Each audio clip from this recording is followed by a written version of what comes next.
In this video, we're going to be looking at chord properties. In particular, we're going to be looking at two properties, both of which are outlined in the top here, but incomplete.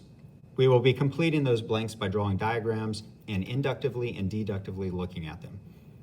All right, so the first says, if two chords are congruent, then they are blank from the center. If two chords are congruent, then they are blank from the center.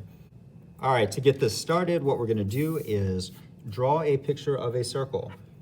And for that circle, as it mentions even in the top here, we do need to identify the center. We're going to start with a center. Okay, and then from around that center, we'll draw a circle, and this time, I'm going to make it a little bit larger. Okay, so we got a circle. We need two chords that are congruent. All right, where those chords are located does not matter. They just have to be congruent to each other. The length of them also doesn't matter as long as they're the same. Okay, so I'm going to take a ruler here, and 5 centimeters looks like it's pretty good. Not too close to the center, not really far out to the edge here. So I'm going to go with 5 centimeters. Okay, and then the other chord can be placed wherever you want, preferably not intersecting that one though. That's not going to quite help out. Might make it a little bit confusing.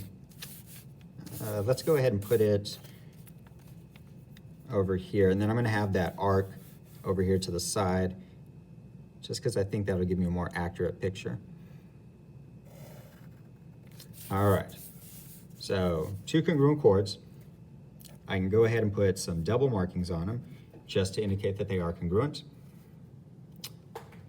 All right, and our statement says, if two chords are congruent, then they are blank from the center. And you may have already started to figure out what that word is going to be based off of the picture and the fact that it says from the center. Okay, what I'm going to do is go ahead and continue adding some more to the picture. What I'm going to do is connect all the endpoints to the center.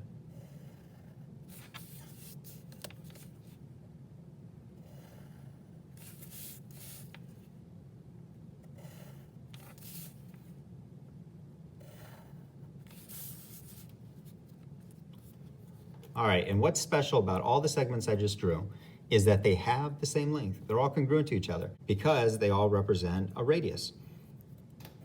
Okay, so I can go ahead and put some single markings on all those.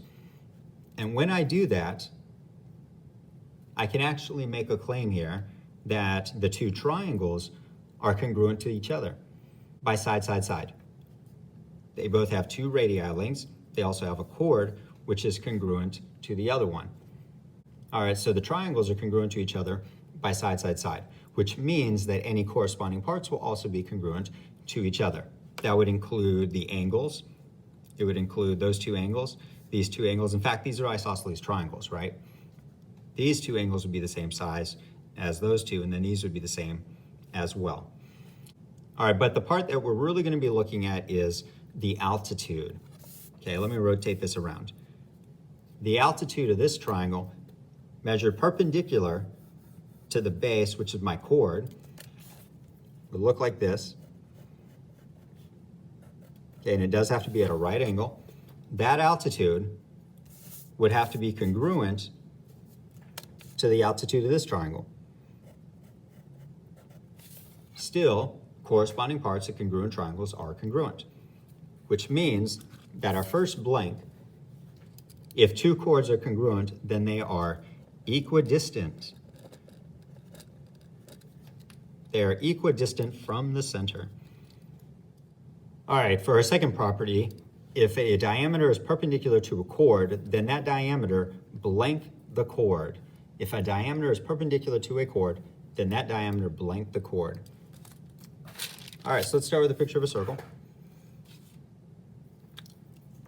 We'll go ahead and mark off a center, which will probably make sense because we need a diameter. And a diameter has to pass through the center of the circle. All right, so we've got that.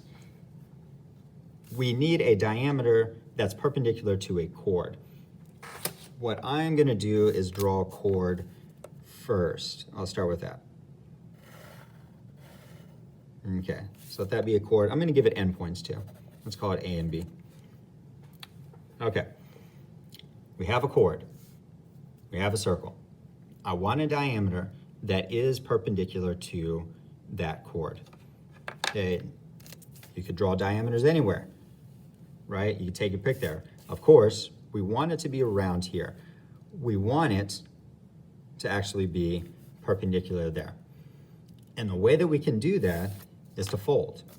I can take the chord and fold it over itself, just making sure that the chord lines up here and verifying that it goes, that my crease when I make it, so that wouldn't be right yet. Okay, when I make that crease, that it does go through the center. So that way, my diameter, which is the crease, is perpendicular to the chord.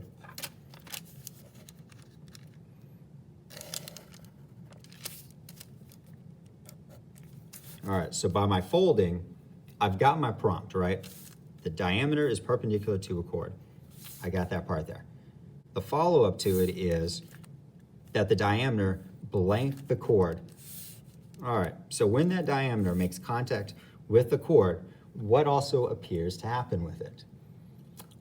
Well, if you fold this back over, one thing's going to be true for sure. The circle is going to overlap itself because that's a diameter. It cuts the circle in half. One side should be the same as the other, so it matches up. But in addition to that, as that's matching up, so are points A and B. They're going to match each other, which means that the chord is completely folded in half, like perfectly folded in half. And that part matches that part. And we're able to say that if a diameter is perpendicular to a chord, then that diameter bisects the chord. It cuts it in half. All right, in fact, the neat thing about this whole setup here is we've actually got three pieces that all go together. And if two are present, the third will automatically be present as well. The first case that we're looking at here would be if you got a diameter and you've got a perpendicular, the chord is bisected. You get the diameter, you get the perpendicular, the result that you can conclude is that the chord is bisected. The second would be this: if you know that a chord is bisected, that these two parts are congruent, and that you've got a perpendicular here, you can conclude that this actually is a diameter, that it will pass through the center. The third would be if you know this is a diameter and it's bisecting a chord, you can conclude that you've got the perpendicular. Okay, so again, you've got three things here. You've got a diameter, which means passing through the center. You've got a perpendicular. You've also got the bisecting here. If two of those things are present and identified, the third you can conclude. You could either conclude the right angle, you could conclude the bisecting, or you could conclude the fact that this is passing through this center. Later, blah.